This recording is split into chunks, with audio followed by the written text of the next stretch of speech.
We now come to the Leader of the Opposition, Keir Starmer. Thank you, Mr. Speaker.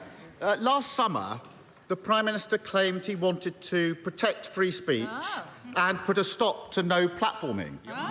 So how concerned was he by last week's campaign by Tory MPs to cancel a broadcaster?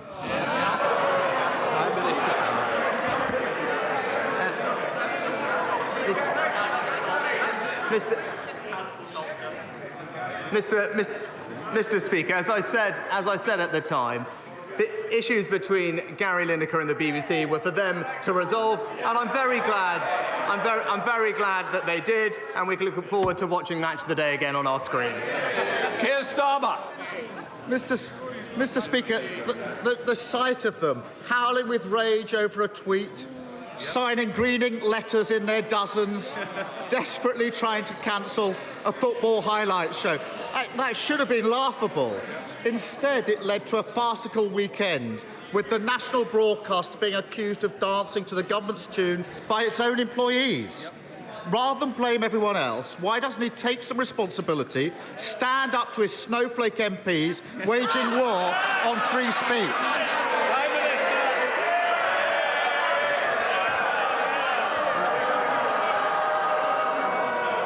Mr. Speaker, just the usual political opportunism from the leader of the Labour Party.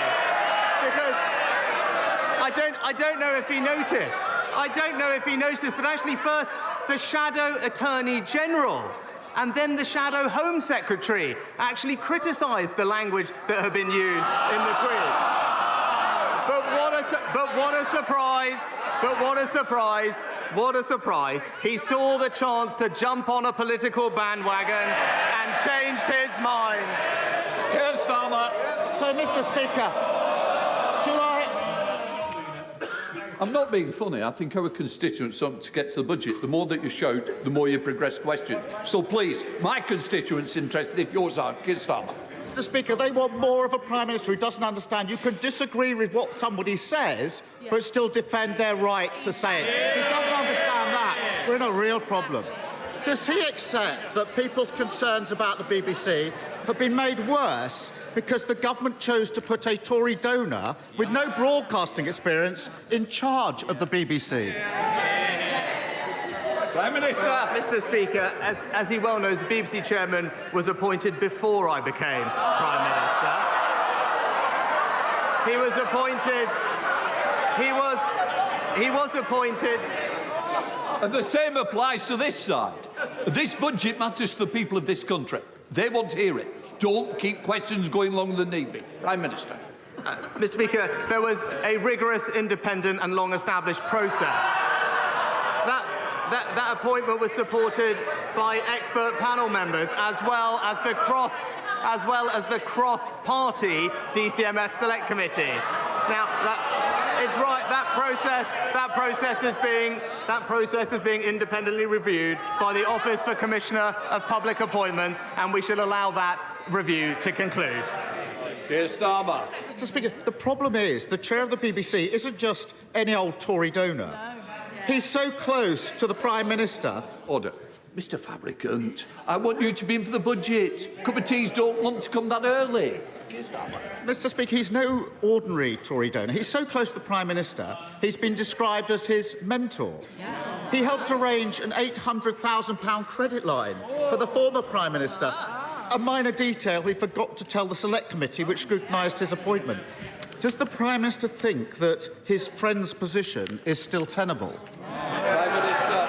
Well, Mr. Speaker, as I've just said, the Independent Office for Commissioner of Public Appointments is reviewing what was a rigorous, independent process to appoint the chairman. Instead of prejudging and preempting that review, we should let it conclude and wait for the outcome. That is the right way to do things, and that's what the government will do. Keir Starmer. Mr. Speaker, when people with links to the Tory party somehow find themselves in senior positions at the BBC, it's important that their impartiality is seen to be beyond reproach.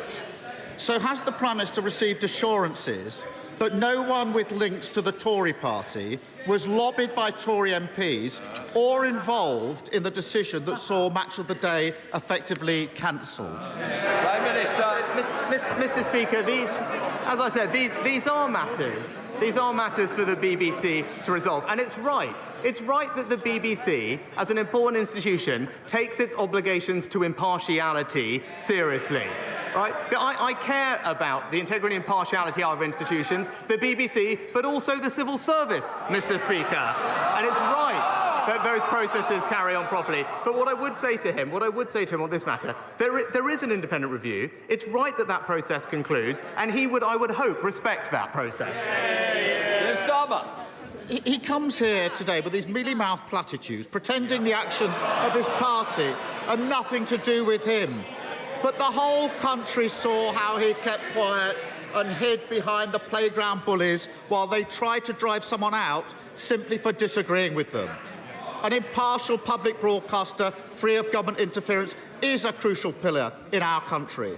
But isn't that put at risk by the cancel culture addicts on his benches, the BBC leadership that caves into their demands, and a Prime Minister too weak to do anything about them?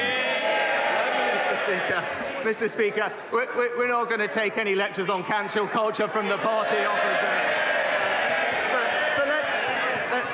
But we know what this is about, and he's avoided it in 6 questions. The substance of the issue that this underlied this tweet. And that's what has he done in this past week. The only thing he and his party have done is voted against our bill to stop the boats, Mr. Speaker. Siding with people smugglers over the British people. That's the substance of what's happened. Instead, what have we done is conclude a new migration deal with France, Mr. Speaker.